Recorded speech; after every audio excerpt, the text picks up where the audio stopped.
Okay. Yung pupo ng aso, ito ho yung pupo ng aso nyo. Ano niyo yung difference noon at saka ngayon? Well, actually ngayon, mas hindi na siya yung mas mabaho. Nakamaano na ngayon, halos walang amoy eh. Aircon pa yung namin, office.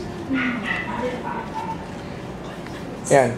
Kung makikita natin, itong lugar nito, ito yung office nila. Ayan. And then makikita niyo yung ayun yung mga aso, ayan, no. Tapos enclosed to, naka aircon. Sila ho yung may-ari nito at nag-aalaga, si Mr. and Mrs. Cagliorina po. Cagliorina. Meron ho silang travel agency, oh. Ayan, yun yung mga aso nila. Ayan, no? Kaya, wag mo ayan. Ayan, liliit. Meron pa ako doon. 3 pa yung nandun na puppies. Ayan. Mas malaki sila eh. Mas hindi na sa... Okay. So, umpisan ho natin, yung... So, normally before, ano yung naging problema niyo sa pag-aalaga ng aso? Doon sa feeds nila, sa food nila, talagang medyo kailangan mo pang lagyan ng kung ano-ano, like dilata, hahaluan mo pa ng para hindi sila kagad magsawa. Ngayon, medyo nakatipid kami kasi yun lang Walter food, yung... Walter's dog food? Yeah, okay na. Oo. Tapos mas nabuhay yung before medyo namamatayan kami ng puppies eh. Medyo ngayon maganda since siguro 5 months na akong bumili sa inyo ng dog food. Yeah. Oh. At saka napansin nyo, kasi kami, napansin namin dyan, kung dati, halimbawa 10 kutsara yung binigay namin. Yes. As nung tumagal, naging parang 7 na lang. Yes. Parang yun, malaki na itipid. I don't know kung na-experience rin yung ganon. Yes. Yung 1 kilo namin, dito sa lahat na to, almost 19 to, maabot kami ng 4 days. Medyo mas tipid. Kumbaga na parang ilang piraso lang kinakain nila yon. Yes. At saka gumanda yung katawan nila.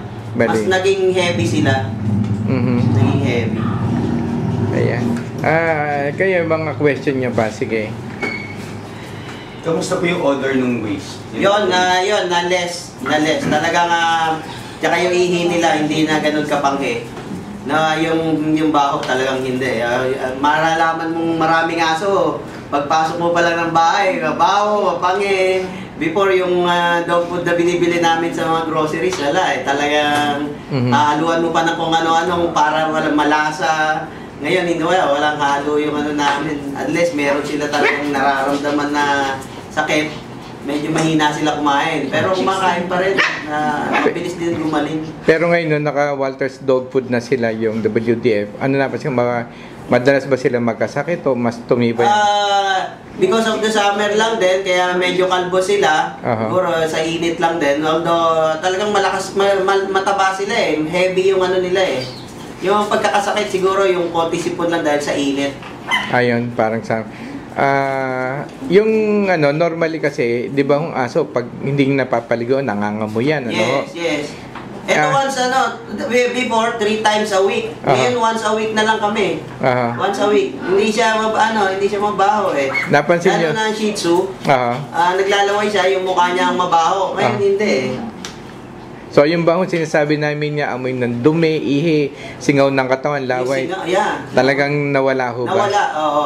In our 5 months na paggamit ng laway yun. Actually yan, meron pa kami experience ho niyan. Bawa, hindi namin pinapaligo. O kaya, let's say, pinaliguan nyo, no? Bawa, ginamitan nyo ng shampoo ng tao. Napansin nyo ba ho ng pagkapaligo nyo para ba ang amoy niya para talagang baby na tao?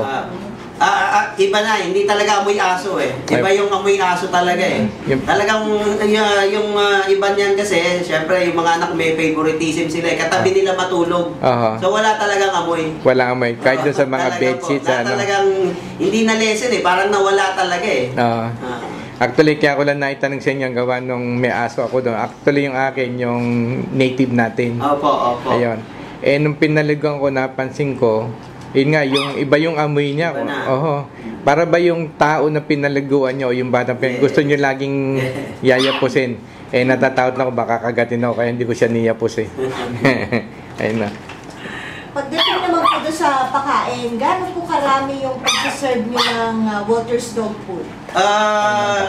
Very minimal na ngayon eh. Unlike before eh. Ngayon talagang, sabi ko nga, 19 yan, for 4 days, inaabot yung 1 kilo. So medyo talagang ano sila, twice a day. Twice a day. Which is actually, yung iba naman kasi, dumidedi pa. So yung mga mother, yung adult ko, siguro siyam yan, yung adult. Would you say na naka-menos na po kayo this time? Malaki na menos namin. Gamit ko na rin yung Walter dun sa farm eh. Meron ako mga big dog na like pitbull. Meron ako. Sassy Golden Retriever. Mas talaga, mas nakatipid ako. Naobserbahan niyo po ba yung epekto dun sa parang mood ng mga ganong malalaki? Healthy sila, playful. As you see, playful naman sila. Yung sila, masigla naman. Yung sinasabi po nilang distemper ba? Ano bang Actually kasi yung mga aso ko talagang friendly dog yung kinuha ko eh. It's not yung yung mga security dog. So talagang naman, yun lang, talagang very energetic sila. Sa balahibo po, ano ang napapansin niyo epekto? Yung sa Golden Retriever ko, and then yung summer lang, kaya nagpakalbo ko, shiny yung hair, yung balahibo nila. Very shiny. Doon sa... Kasi pati yung taba ng puppy, iba yung nila dahil yung pagdedede doon sa kanilang ina. Kompleto vitamins eh, ng Walter eh. Doon po sa laway, usually, tsaka doon sa ilong. Yes, maamoy. Opo. Wala na ngayon.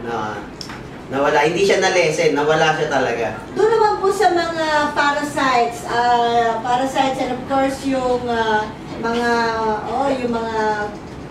kuto, garapata na sinasabi nila. Well, ngayon, summer ngayon, meron dapat yan. Dahil nakikita nyo, wala naman. Talagang mukhang merong halo yung Walter na siguro nagpe-prevent din nung kaya maganda sa katawan nila eh. Wala As you see talagang mabalahibo pa ang Shih Tzu. Meron na po ba kayong aso na inabutan na may skin disease? Tapos ngayon, nag-take na siya ng Walter's Dog Food, may observation. Right now, meron kaming isa na si gumaling yung tenga niya, si Shake. Before kasi yung lang na dog food from the groceries, parang laging masakit yung tenga niya. Pag ginawakan mo, galit siya. With Walter, nawala yung niya eh, yung sakit dun sa tenga niya eh. Sa breeding po naman, meron na ba kayong masasabi ko po sa ganun ba? Sa Shih Tzu and Pomeranian kasi, dahil small dog, we expect dalawa lang, 1 to 1, maximum is 3. Pero ngayon, umaabot kami ng 6 eh. May 6 na anak. Yung isa ko, 4 ang anak, although during yung birth, namatay yung isa. Pero maganda maganda ang Nung una po, nakaranas ba kayo ng parang second thought na sumubok ng ibang dog food? Siyempre, matagal din na sana mag-iisip ka na, baka iba to, baka makakagastos na lang ito, hindi magustuhan. Ano pong pwede Actually, dahil sa experience ko, for 4 years na nasa farm, ginamit ko yung produkto nyo na Atobi. So, medyo sampalataya ako dun sa Atobi, kaya nung lumabas yung Walter, talagang sinadya ko bumili rin. Dahil naging maganda yung harvest ko ng tilapia. Opo. Which is right now, pagka dumalaw kayo doon sa Magalang, Pampanga, makikita niyo yung tilapia ko for 24 days. Magandang naging resulta. Yung nanay nito. With Atobi. Doon sa 5 kilos na feeds ko, nilalagyan ko siya ng 1 kilo na Atobi na halo ko. Doon sa fingerlings, sa Primas. Opo. Pagka pwede ho ba natin pasyalan yung inyong sa Magalang? Opo, welcome kayo doon. Ang Saturday, Sunday lang din po ako nandun. Kaya pwede po natin mapasyalan. Salamat. Sige ho, para may picture din natin. So, ayun. So ano po bilang panghuli ang maiiwan yung mensahe sa ating mga viewers? Try talaga, Walter.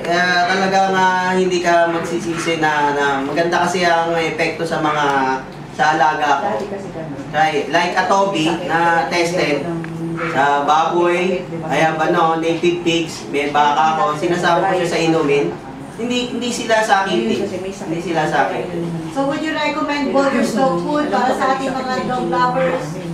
Well, ako, gaya ko na-test ko na talaga, tested ng Atobi sa akin. So, sampalataya ako doon sa Walter, naging maganda naman ang resulta, yes.